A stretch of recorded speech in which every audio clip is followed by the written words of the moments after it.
back here on the show, phoning in from Cleveland, Ohio. Not phoning it in, but phoning in is Michelle Beadle. How are you, Michelle? I'm good, and I still might phone it in, so let's not get ahead of ourselves. That's true. We don't know what's going to happen. That's true now. Yeah, that's true. Now, any broadcast professional would admit that right off the top. Yeah, you want to set the expectations low so that you don't have to live up to anything. It's perfect. And you'll be out there with Chauncey Billups and Paul Pierce and Jalen Rose. What's it like with Paul Pierce joining the set? He is crazy. I mean, he's legit crazy. I had not been around him much. This is probably, my fourth time around him. But he's bizarre in the same way that, like, my friends are all bizarre, so I kind of like it. He fits right in.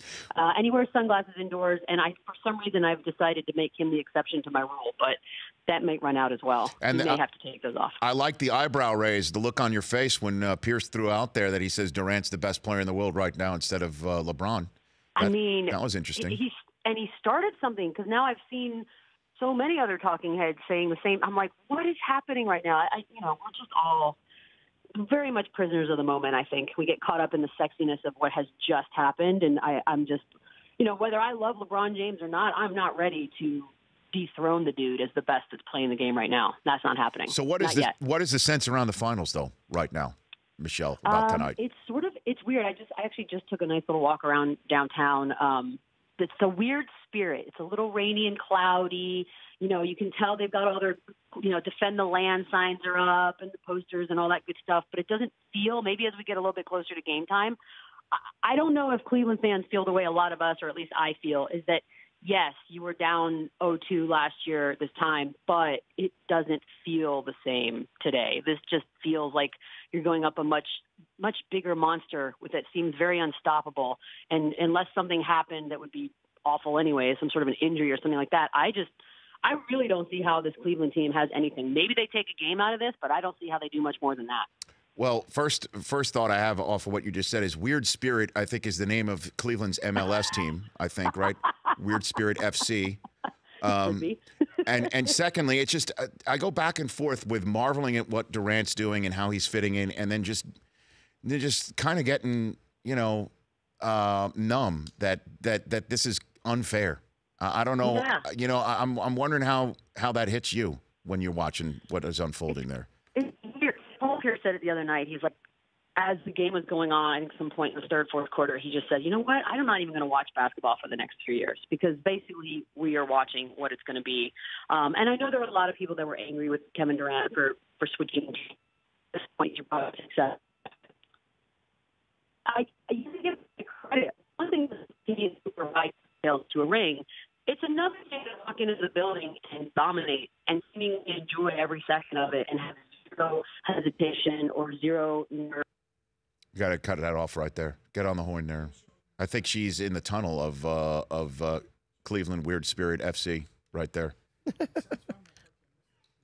Am I wrong to say that about Durant? I mean, I go back and forth like this is not fair.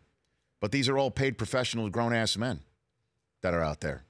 Okay, let's give it another shot. Okay, you there, Michelle?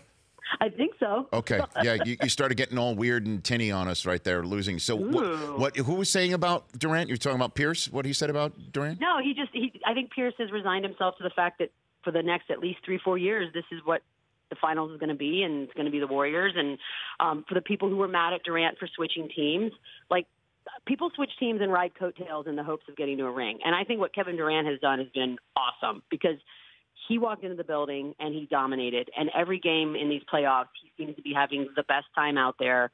So there's a difference between just chasing rings and then walking in and actually going and grabbing that ring. And I think what he's done, or what he's doing, it's awesome to watch. I don't have a horse in the race, and I think it's fun to watch. Well, I mean, in that regard, the horse that you do have in the race of being a fan are the Spurs. Are you all for creating your own super team with Chris Paul, getting him in the mix here? It's so tricky. Like the fan in me that's been a fan for 30 years is rough, because I have a hard time seeing Chris Paul as a Spur.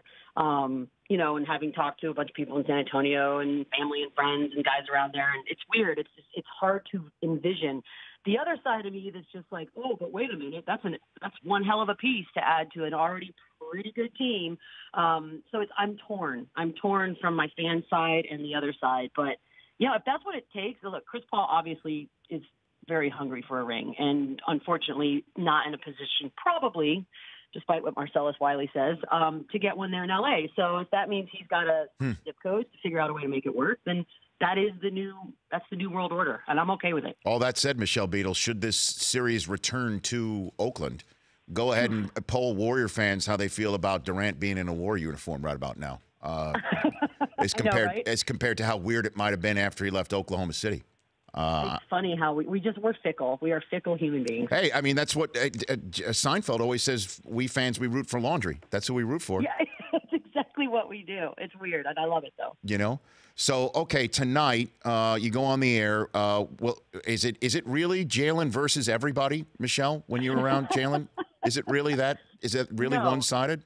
I legitimately don't know another human being who gets along with everyone. I don't get along with everyone. No one else I know gets along with everyone. But for some reason, Jalen can go into any room, anywhere, and fit right in.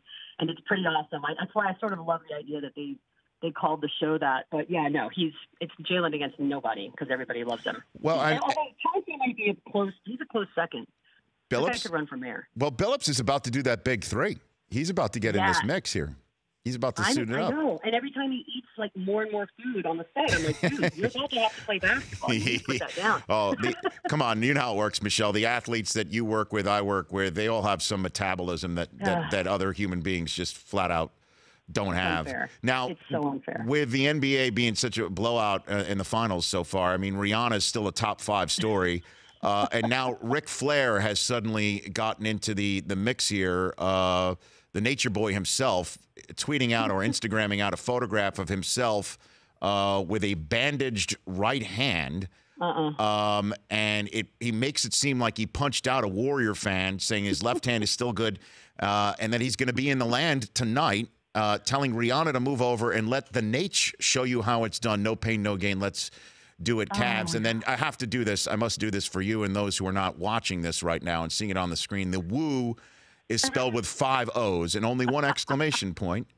What can you tell us, since I know that this is right in your wheelhouse of wrestling and NBA talk, Michelle? First of all, I love Ric Flair. He's the good kind of crazy. And I was wondering what was up because yesterday I got 3 separate texts. This is what I love about Ric Flair. He can't just ask you for. He started one text with, "Michelle, you look great. Anyway, can I get so-and-so's number?" And I'm like, "Wait, first of all, no, you don't need to do an empty compliment to get a number out of me. I'm just going to give it to you." And he did it 3 separate times, and now I'm starting to think, "Oh, what is he up to? This is going to be a spectacle somewhere courtside." So whose number did he want? He wanted Jalen's number. He wanted Marcel. It's just anybody I work with. I don't know what he's up to, and I'm almost afraid to ask. Anyone else I might ask, but I'm afraid to ask the Rick. Huh? You have to ask. Yeah. I have to ask now. Now that I know about this hand and the Rihanna thing, yeah, I definitely have to ask.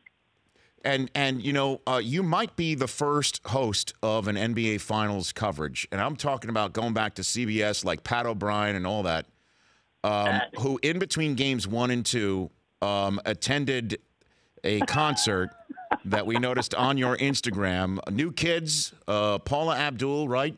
Backstreet Boys, is that correct? Did you Boys to Men. Boys to Men, the number 2. So how did you work that all in, Michelle? Because I don't know if you guys are aware, this might be breaking news for your listeners.